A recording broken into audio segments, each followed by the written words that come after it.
Hello, this is Mark from 3D Origami Dream Bank, and I just put this glass down on my workbench, and I want to show you how I've been cutting my paper with the Sizzix sidekick.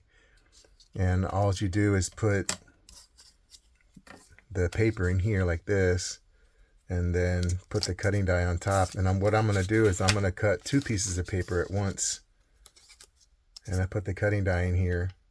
And you want to make sure that you see there's like a little bevel, a bevel lip on here. You want to make sure the cutting die is not touching that bevel. This will help you get into the machine.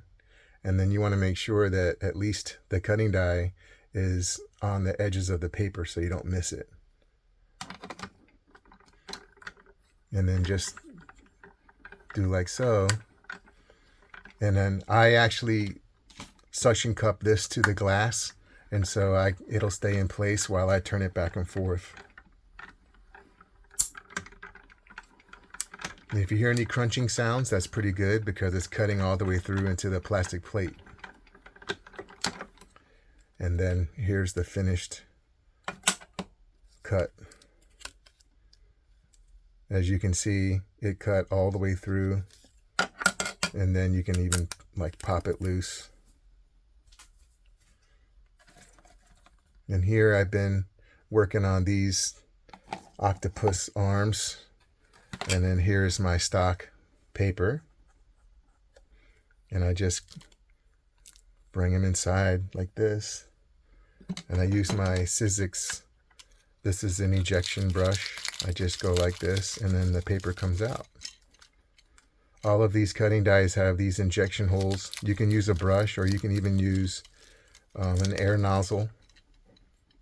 And then I've got all the paper out, and here's the finished product.